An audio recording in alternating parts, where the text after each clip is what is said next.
Hey guys, you're watching Chosen One's channel, and I just got done with Guardians of the Galaxy review, and I will do my just normal review. I don't want to spend that much time talking about X-Men Days of Future Past.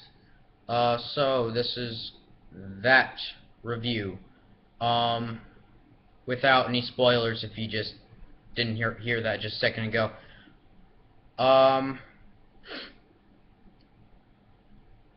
Where to start is a great question.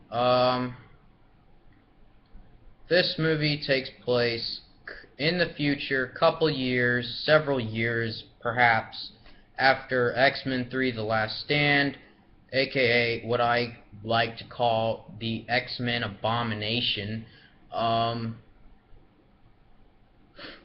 Starts out with mutants dying. Mutants and humans together dying. By the one, the only Sentinels that were inspired by the 1980s action film Terminator. From the original comics, it was known that the creators of Days of Future Past did seek inspiration from the Terminators.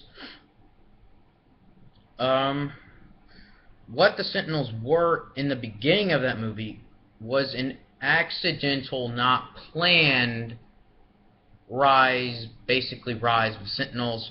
What it was that, oh my gosh, I don't even remember the guy's name, but the creator, who was played by Peter Dinklage, oh my goodness, I can't even remember his... Trask, Bolivar Trask, was creating a mutant executor called the Sentinels.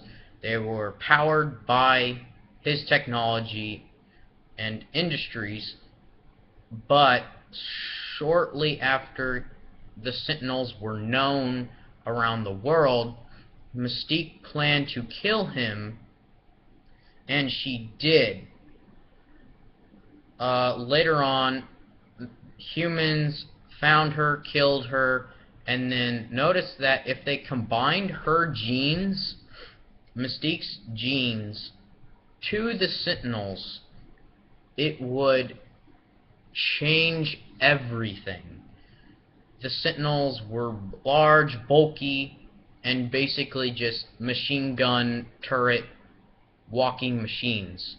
But now they were basically Terminators. Now they could transfer mutant energy to them and back out, kind of like Rogue's powers, but they were so overpowered and they were uncontrollable that humans themselves were extinct. Except for the mutants. There was mutant camps that actually reminded me of Terminator Salvation, when the humans are all piled up in the factory where they're getting executed off. And then Charles Xavier brings a band together, including Magneto, Wolverine, Warpath, Bishop, Rogue. No, not Rogue. It actually wasn't Rogue. It was... oh, man. Can't remember. Iceman was in there. What was her name? Ellen Page's character. I can't remember. It's Shadowcat, Kitty Pryde, that's what it was. Storm, Blink, Sunspot, and I think that was it. There were more than just Charles Xavier's team. I believe Magneto had his own unit, but it was him and Bishop who actually... it might have been... Colossus is also there. Remember that. I believe there were all these different divided teams of about 5. Magneto, it was him, Storm, Wolverine, Xavier, and Bishop. And then Colossus had his, but I don't know if he was the leader. It was either him, Kitty Pryde, Warpath, Sunspot, or Blink, who was that leader. But that all those people that I just said were on that team, including Iceman. I don't believe I said that one, but Iceman was on that team. And then Quicksilver had his own team, but then in the beginning he was quickly exterminated, I believe. You didn't necessarily see it, but you saw the Sentinel open fire on him. One of the great things that Bryan Singer did with this movie was that it was intense throughout. It was almost like a horror movie, like The Terminator. It was these robots, no feelings at all whatsoever. Their only goal is just to exterminate. And one of the reasons why Terminator was so good was because the human characters reacting to the indestructible Terminators, they knew that they really can't do anything except blow the heck out of it, blow it up, Michael Bay it up. And you really see that this isn't necessarily technically a spoiler, but when I said that Quicksilver died, there's lots of deaths in this movie, and that's another reason why I love it so much. It reminds me of Predator in so many ways. Almost every character in the movie dies. Even, like, if you pick a favorite, she might have died in the most gruesome way. Like, in certain points, I was surprised it wasn't rated R. The frightening, intense sequences were brutal.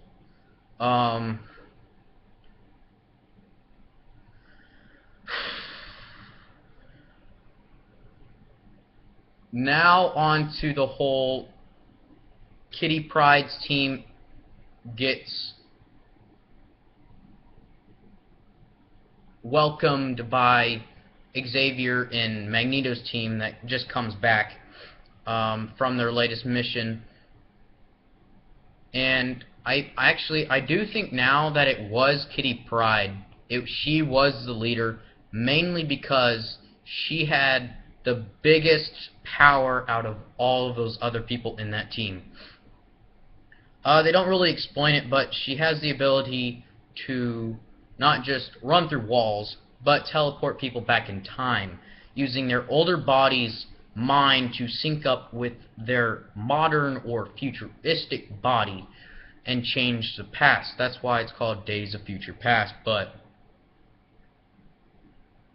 yeah, I have to say, even though that there were certain actors and actresses in this that have never really had a role similar to this, they were all these either never act in their life, or if they acted, they were just like step-ins or very minor characters that just have appearances just for money, time, and plot reasons. You would think, stepping into this, knowing what happens in the comic, thinking that those characters that you see in the trailers that look brand new to you because they've never been in an X-Men movie before, you would think that they have the littlest screen time ever. Like 10 seconds, and those characters would just die immediately. They don't. And that's another reason why I liked it so much. Every character helped each other to slay Sentinels, and sometimes they didn't. It was really like the Sentinels. If whenever you have played a certain video game in your life, and you're up against a boss. Sometimes in that game, when you keep on slaying him and you have, the health bar of the boss, and you lower it each time, you hit him, and then you get really close to killing him, he starts to rage, and then, like, go crazy, and then, but really it's not necessarily more difficult. With the Sentinels, that's what I kind of got out of that, but instead of them raging, they got stronger. They did not rage. They were just like, okay, I'm taking your mutant powers, I'm giving them back to you. CGI and effects for this movie and Guardians was good. I don't think I mentioned that.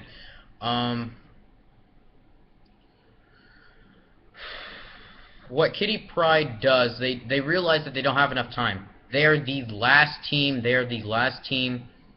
Actually, two teams. So they combine up, stay in Moscow, Russia, or something like that, and just wait for the Sentinels and get enough time to have someone change the past. And it's revealed that the mind can't travel back more than a couple of days. And except it's only Wolverine that you find out that can actually do that, because he has that health regeneration process. So he goes back in time to the 70s through his mind, but he lives through the future. So if there's anything bad that's been in his past that interrupts and it can kind of change the future, it will affect him. No spoilers of what happens in a certain scene like that. But now I think it's time to wrap it up before I get into spoilers, and making this from what I thought was going to be more of a 5-minute video to maybe a 30-minute video. So sorry if you have not enough time to watch all this, but I do waste time on this. I do talk a lot, but I will give X-Men Days of Future Past a 9.75 out of 10. I personally will be ticked if it is not nominated for something huge at the Academy Awards. I will be ticked. The plot was spot on. Bryan Singer, especially Bryan Singer, this kicked his career right back up. His last two movies from this one was Jack the Giant Slayer and I believe Superman Returns, and I didn't like those movies. I thought Jack the Giant Slayer was awful. And then he has the whole sex scandal or whatever going on right when the movie is going to release out in theaters. He just hits the movie right out of the park. It was amazing.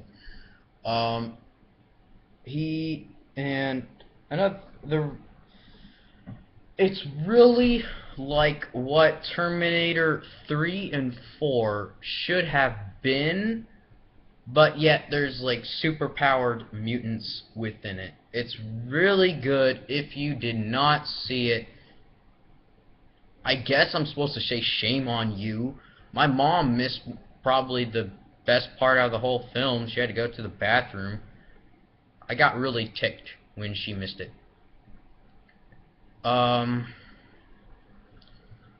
Let me just say this. It was a Quicksilver scene. It was a certain scene, and she missed it, and I was really ticked about it, because she missed the best scene out of the whole movie. 9.75 for X-Men Days of Future Past. I loved it. If you didn't, that's awkward. If you haven't seen it, it's probably too late to go see it, dude. Pre-order it now. It's freaking good. It's also up there with Dawn of the Planet of the Apes, from what I've heard, and lots of people were talking about on AMC Movie Talk.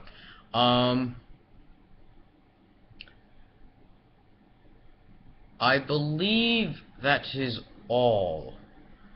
Every single character had its time to shine, and it did it as best as possible. Yes, there are flaws. That's why I gave it 9.75.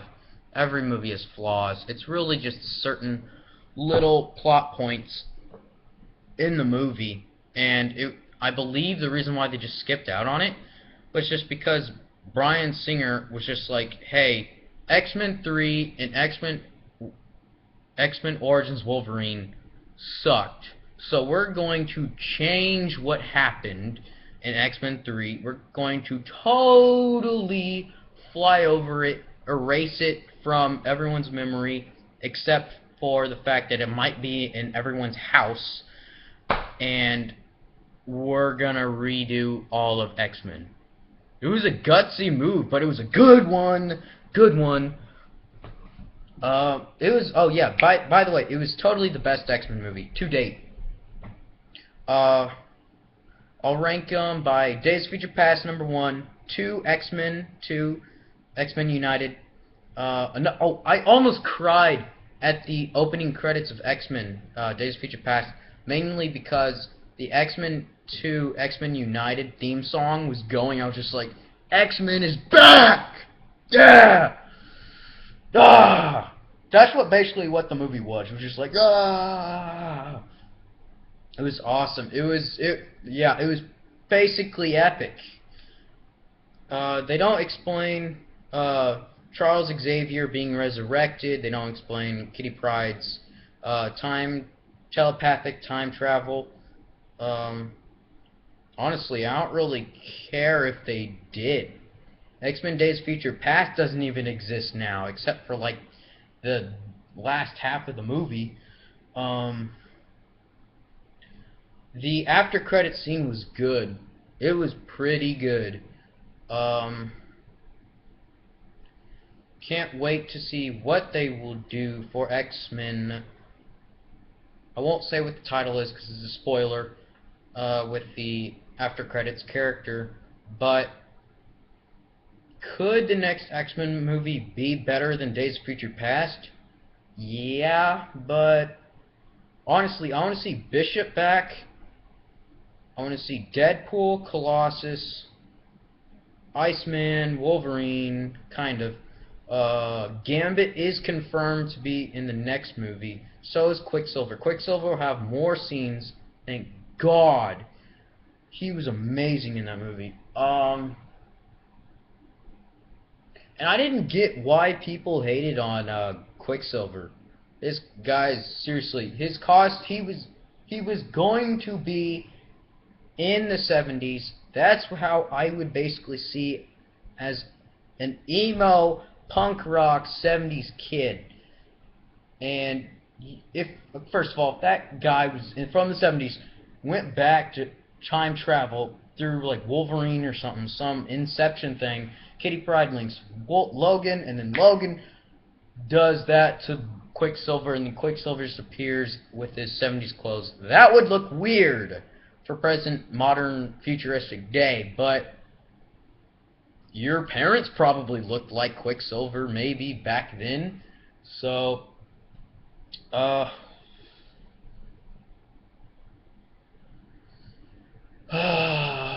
man, it was a great movie. I don't think I have anything else to talk about right now, but 9.75 out of 10. If I could give it a 10, I would. No doubt about it. Probably Bryan Singer's best movie since Usual Suspects, which is what lots of people call is classic, and I still have yet to see it. It also got Kevin Spacey's first Oscar for Best Supporting Actor. This was my review for X-Men Days of Future Past, and it is overlonged as I did not expect it to be. So comment, like, subscribe. You are watching Chosen One's channel. Thank you. See ya. Bye.